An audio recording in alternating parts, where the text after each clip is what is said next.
Assume that you have split the data. Okay. Now you need to convert that into numeric format.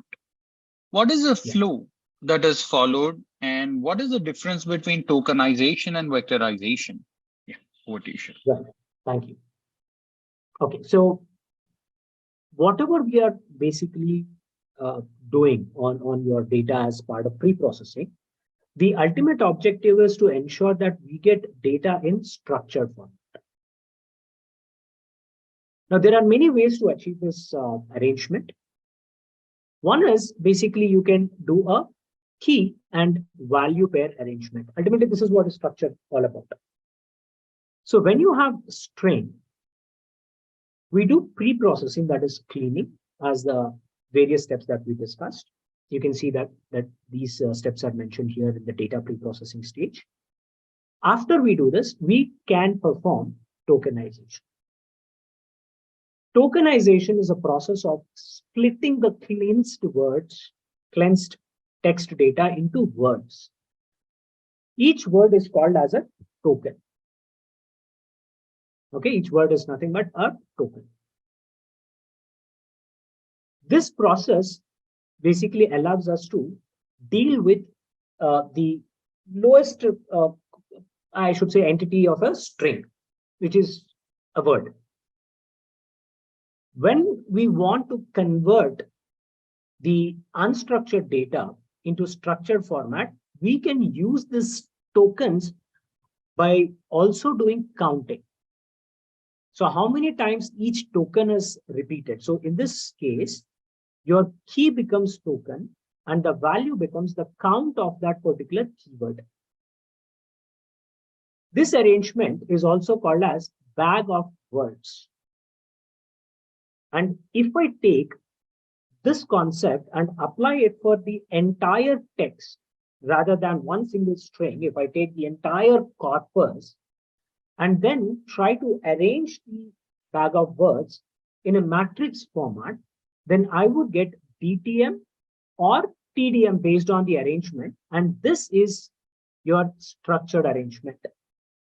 Now, in this structure, in the arrangement here, you can either use count, that is basically called as your vectorization. We can do the count vectorization, or we can also try and generate normalized values, which is called as TF-IDF concept. We can add weightages by normalizing the count, or we can also try and have the one-hot encoded arrangement, which becomes a sparse matrix, or we can also have embeddings, that is called as a dense matrix. So this is basically the process of converting unstructured data, text data, into structured format. And depending on what we are trying to achieve, either we can do the count or we can do the normalized values, or the matrix can be arranged in either a sparse matrix format or embedded matrix format. But Thank you so much, Sharath. While Sharath has rightly told that we'll have unstructured data, then we need to perform data pre-processing, then tokenization, then we convert tokens into vectors, which is nothing but collection of numbers. While this is a flow that one follows, what are the various modeling evaluation techniques here? I understand text mining is majorly unsupervised. Nevertheless, when we incorporate supervised learning into that, or some kind of predictive modeling into that, okay. For example, you probably get emails and then you predict whether those should be spam or not. The moment we bring in the supervised learning aspects, how do you think you evaluate the model? Yes. No, you are on mute, sorry. Sorry, my bad, Bharani. I was on mute and speaking. So based on the evaluation techniques, right? I mean, based on the text data, when we try to build machine learning algorithms, We will use the same evaluation techniques that we used for supervised learning techniques and all that. So if I may give an example of knife-based technique, which is very popularly used for detecting on whether an email is a spam or ham, like whatever we mentioned. The use case that you're talking about, detecting a mail as a spam or a ham. We can probably look at the accuracy of the models based on the probability that we are getting for each word. I mean, ultimately, we use training data, test data, we try to predict the results, and based on that prediction, we will try to measure the accuracy, and all these things come into the picture. And it's just a supervised learning metrics that we use for even for knife-based kind of an example. The data that we are using is, in this case, is text data. But if I have to talk more about, say, for example, the sentiment analysis, right?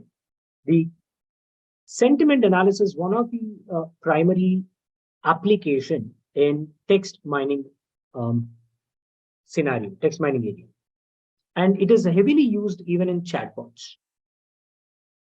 Or you can also evaluate how a product is performing with respect to its acceptance in the market. The customer's feedback can be analyzed and understood whether the customers are happy or whether they are not so happy, any specific feature is not good.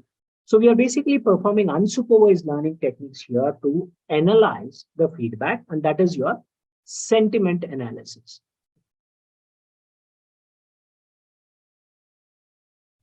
And this same concept can also be further taken in the chatbots. Here, in generative chatbots, we also have advanced NLP techniques which can try and use this sentiment analysis related scores to also try and predict on what kind of questions we may get from the user. And I mean, this is just an example that I'm trying to quote. If, say, for example, a user is talking about a product on e-commerce product, let's say e-commerce chatbot, and the user is speaking about a specific product, maybe a t-shirt. The color of the t-shirt could be one of the entities that the user probably is citing.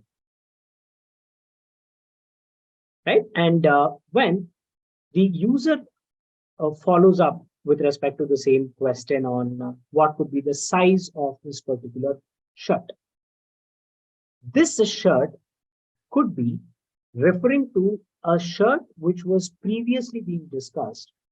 In that scenario, the color could be one of the primary aspects that we are trying to discuss.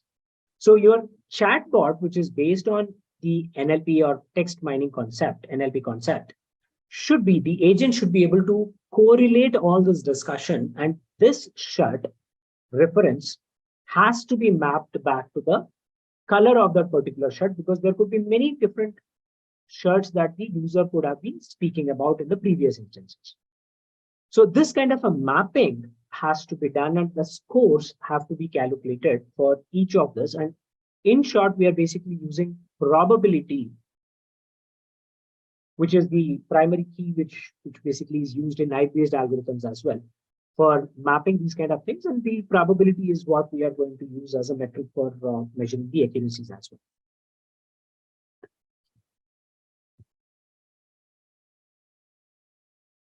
You can also talk about the same application in the sentiment analysis application in the stock market as well, as another example.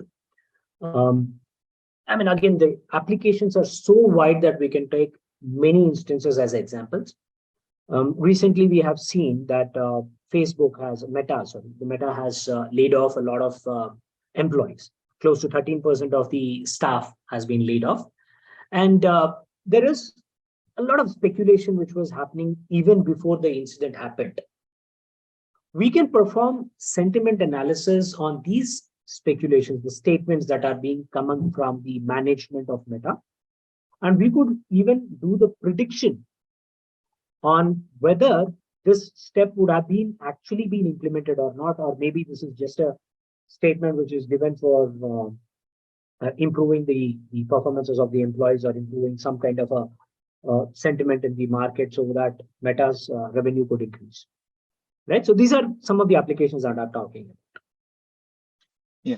Sharath, and you have also worked upon multiple projects when it comes to text. And one of those is for a client called as SKP Group. And one another thing is pertaining to the chatbot. Right. So the AI tutor chatbot. Can you throw some more light on that? On what was that project all about and how text mining and NLP was used to, build a model around that? And also for the Malaysian client, which is into news, right? So can you throw some light on that? Yes, definitely. I will start with the news particular project, news project. So this was a project that we were talking about creating content for the news agencies, one specific news agency. So that, I mean, if you talk about the news platforms nowadays, everything is on OTT, everything is digital platform. So in order to ensure that the news gets more traction, I mean, that's how the channels make money, right? Their news has to be consumed by majority of the people, the TRP data.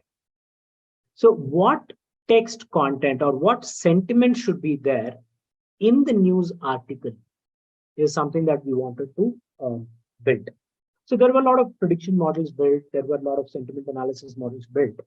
And a lot of web scraping was also performed here in order to understand when an incident happens, we perform a lot of competitor analysis and try to understand what content, what sentiment is getting more popularity. So the incident or the event is one event, but different news channels try to project that in different ways. We were trying to capture all that information and we did sentiment analysis and scoring with respect to the polarity and subjectivity of that particular article.